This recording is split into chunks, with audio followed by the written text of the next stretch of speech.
بسم الله الرحمن الرحيم والصلاة والسلام على سيدنا Mohammed sallallahu alayhi wa sallam. Nouveau cours de géométrie sur les quadrilatères particuliers. On va commencer par le rectangle. Vous allez prendre votre cahier de brouillon, vous allez tracer un rectangle ABCD et vous allez donner sa définition.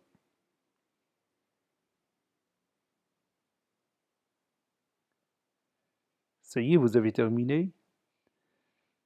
Allez-y, on va tracer le rectangle ABCD. Tout d'abord, qu'est-ce que c'est qu'un rectangle?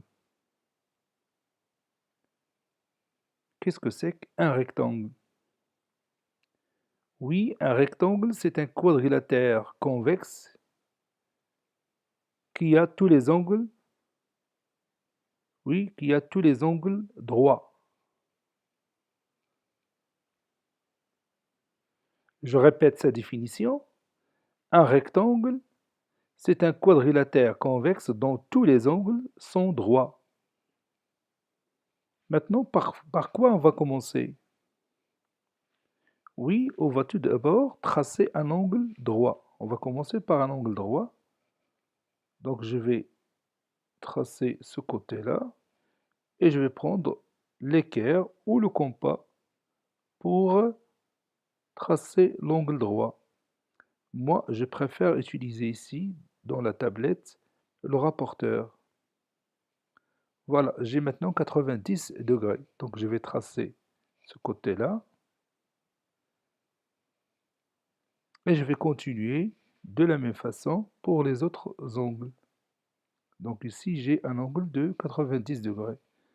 Donc, je vais reprendre mon rapporteur et je vais tracer un angle droit ici.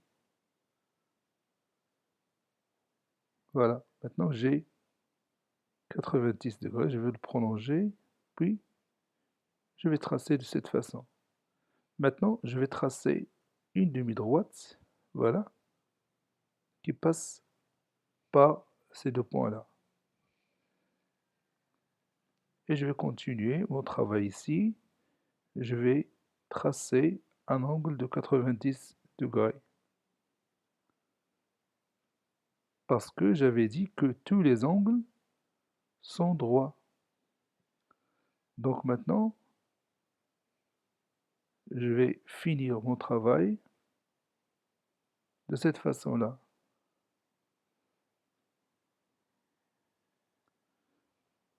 Donc je peux enlever quelques parties qui m'ont servi pour tracer mon rectangle. Et maintenant, comme vous voyez, j'ai obtenu mon rectangle ABCD dont tous les angles sont droits.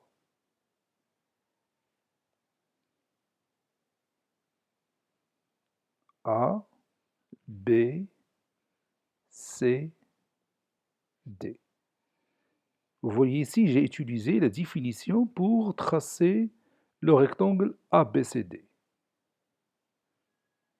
Maintenant, vous allez reprendre votre cahier de brouillon et vous allez tracer un parallélogramme que j'appelle EFGH qui a un angle droit. Tracez EFGH, un parallélogramme qui a un angle droit en E. Que remarquez-vous? Ça y est, vous avez terminé? Allez-y, on va commencer ensemble à tracer EFGH.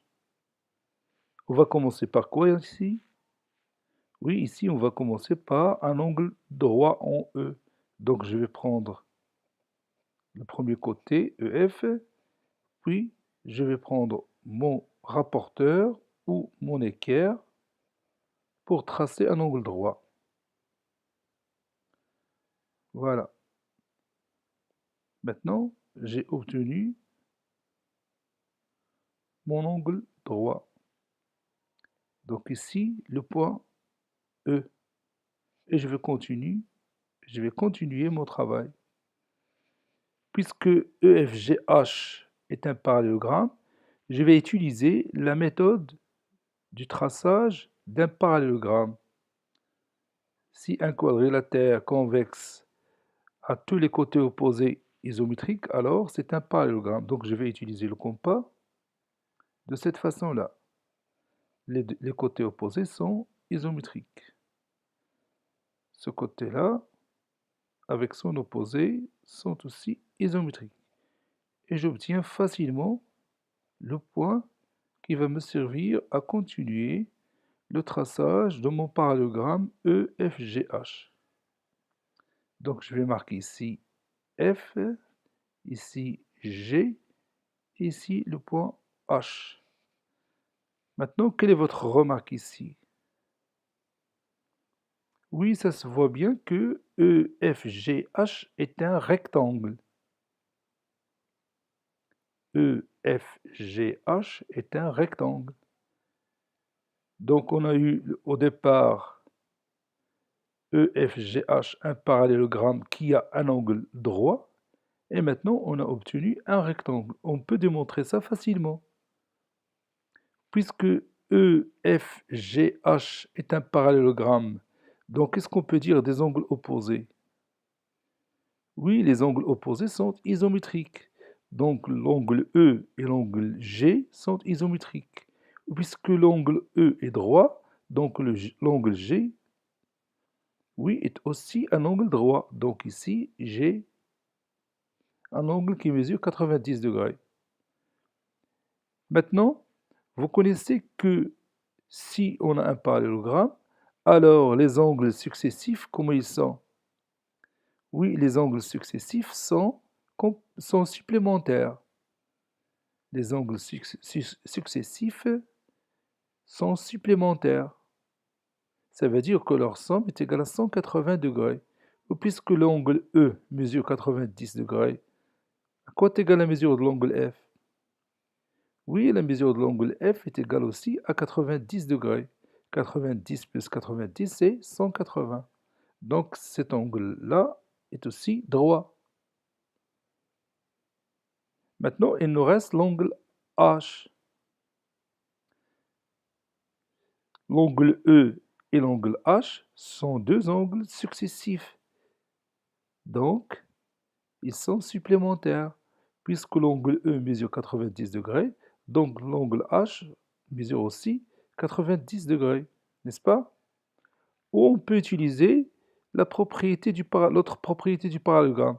Si on a un parallélogramme, alors les angles opposés sont isométriques. Puisque l'angle F, sa mesure est 90 degrés, donc la mesure de l'angle H est aussi 90 degrés. Et on peut utiliser une troisième méthode pour trouver la mesure de l'angle H. EFGH est un parallélogramme, donc la somme des mesures de ces quatre angles est égale à 360 degrés. Puisque trois de ces angles, chacun mesure 90 degrés, donc le dernier mesure 90 degrés aussi.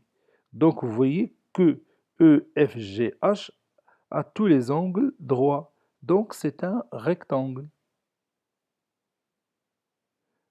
Donc on est parti d'un parallélogramme qui a un angle droit et on a trouvé, on a démontré oralement que c'est un rectangle. Maintenant on va écrire la propriété. Qu'est-ce qu'on va dire? Allez-y, prenez votre cahier de brouillon et vous allez écrire la propriété. Tout simplement, on va relier ce qu'on a dans les données et le résultat. Dans les données, on a un parallélogramme qui a un angle droit et le résultat, on a trouvé que celui-ci est un rectangle. Donc, qu'est-ce qu'on va écrire?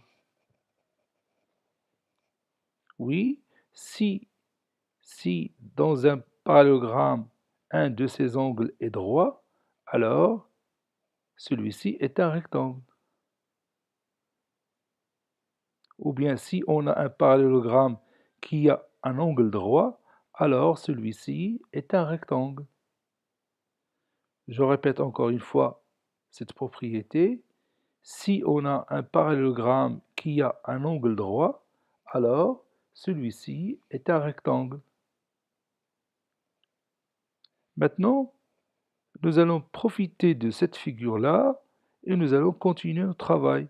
Maintenant, vous allez tracer ces deux diagonales. Quelle est la première diagonale? Évidemment, la première diagonale, c'est EG. Voici sa première diagonale. Et la deuxième? Oui, la deuxième, c'est FH. Qu'est-ce qu'on peut dire de ces deux diagonales?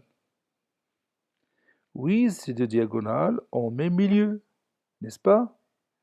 Pourquoi? Pourquoi ils ont même milieu? Oui, parce que le rectangle EFGH est aussi un parallélogramme. Donc les propriétés du parallélogramme sont aussi les propriétés du rectangle. Et on sait que dans un parallélogramme, les diagonales ont même milieu, soit E, le centre de ce parallélogramme, ou le centre du rectangle EFGH. Je vais l'appeler ici le point O. Donc O est le milieu de EG, est aussi le milieu de FH. Donc je vais marquer ici le symbole de l'isométrie. O, le milieu de EG, et O, le milieu de FH. Qu'est-ce que vous remarquez encore ici? Il y a une remarque très intéressante. Oui, ces deux diagonales sont comment? Oui, ces deux diagonales sont isométriques, c'est-à-dire elles ont la même mesure.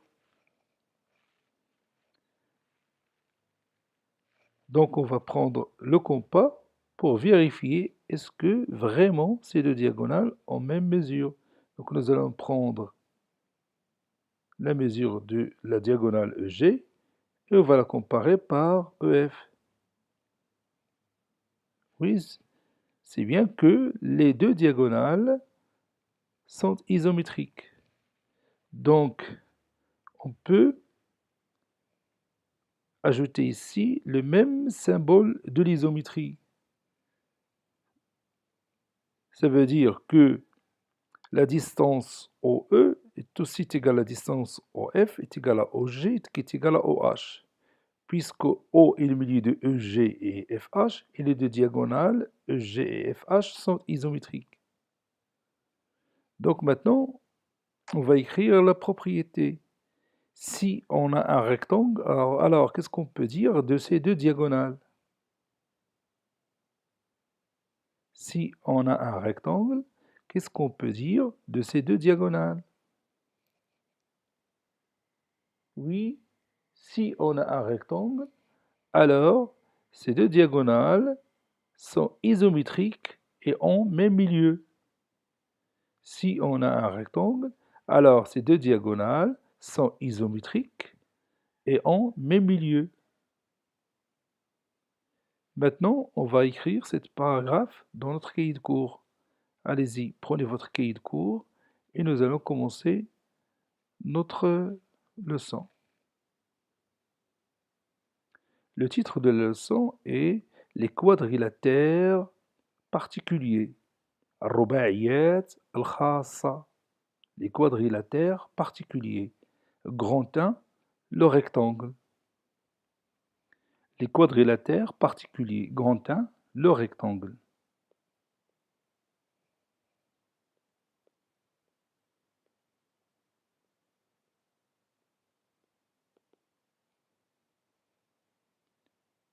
Définition.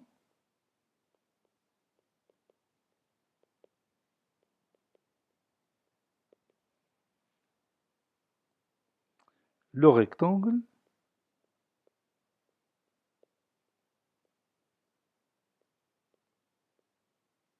est un quadrilatère convexe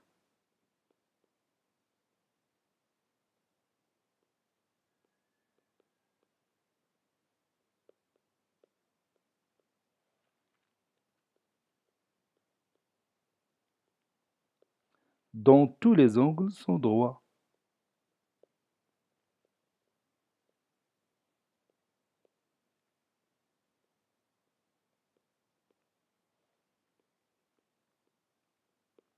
Le rectangle est un quadrilatère convexe dont tous les angles sont droits.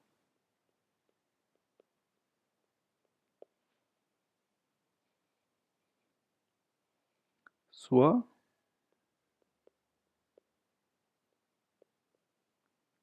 ABCD, un parallélogramme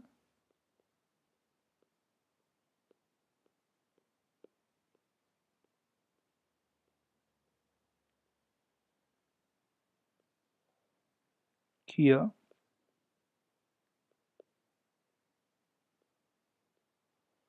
un angle droit en A.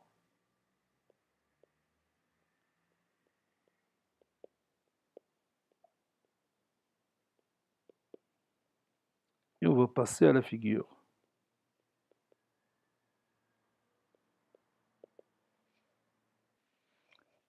Je vais commencer par ce côté-là. Je vais prendre le rapporteur et on continue de cette façon-là pour trouver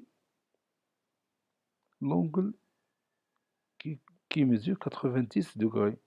Puis nous allons continuer en utilisant le compas de cette façon-là. Les angles opposés sont isométriques. Donc on a obtenu le quatrième point, puis on va ajouter les deux côtés qui restent.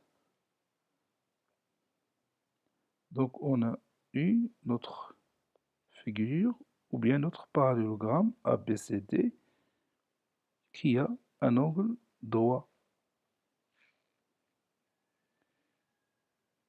ABCD est un rectangle, comme remarque. Donc si on a un parallélogramme qui a un angle droit, alors celui-ci est un rectangle. Remarque,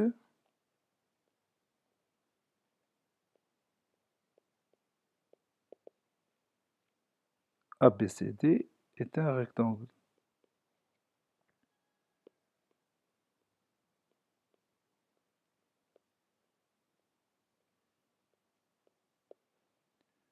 Propriété.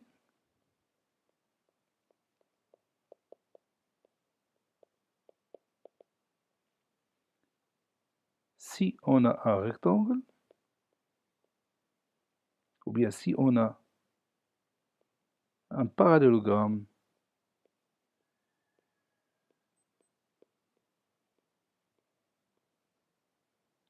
si on a un parallélogramme qui a un angle droit,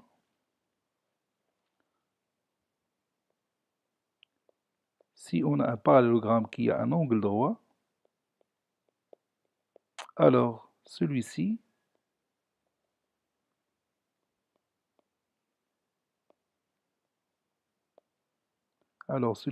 est un rectangle.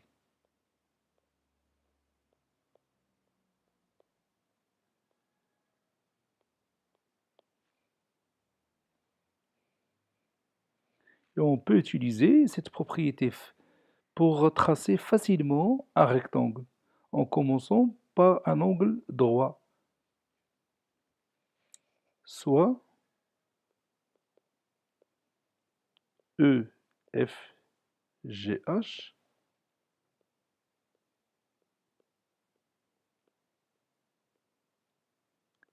un rectangle de centre O.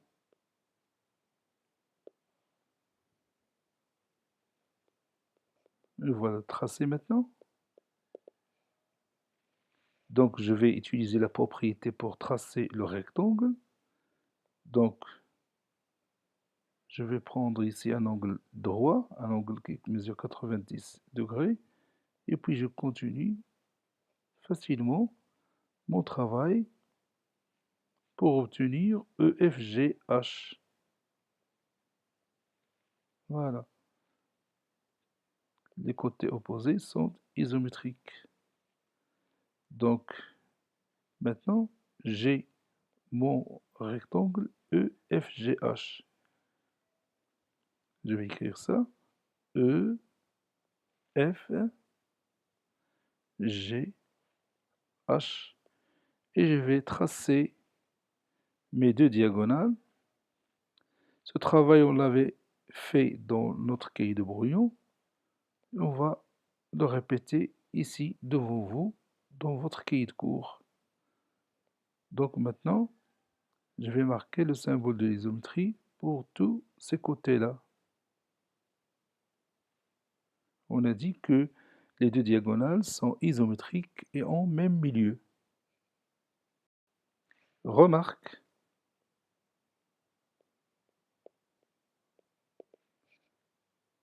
je vais dire tout simplement la distance EG est égale à la distance FH. Ça veut dire que les deux diagonales sont isométriques. En même milieu, on le connaît déjà parce que EFGH est aussi un parallélogramme. Donc, ces deux diagonales ont même milieu.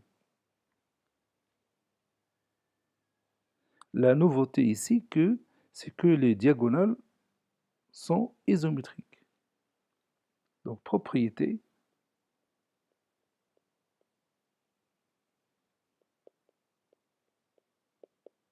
Si on a un rectangle, alors ces deux diagonales sont isométriques et ont même milieu. Si on a un rectangle,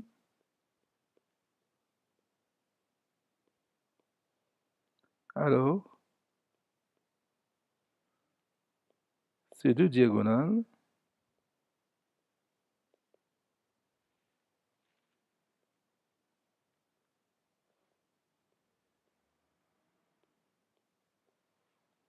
sont isométriques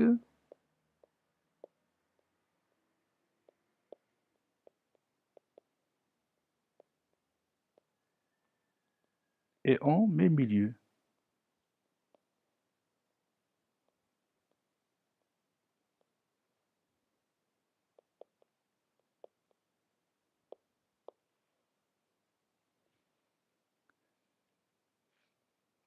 Maintenant, on va terminer notre séance par un exercice d'application. Petit a, tracez AMBN un rectangle de centre O tel que la distance AM est égale à 6 cm et la distance AN est égale à 4 cm. Petit b, montrez que ces sommets appartiennent au même cercle de centre O. Cette séance est terminée. Elle a été préparée par le professeur Latif Abdou du collège Bourj Zeytoun, Marrakech. Au revoir.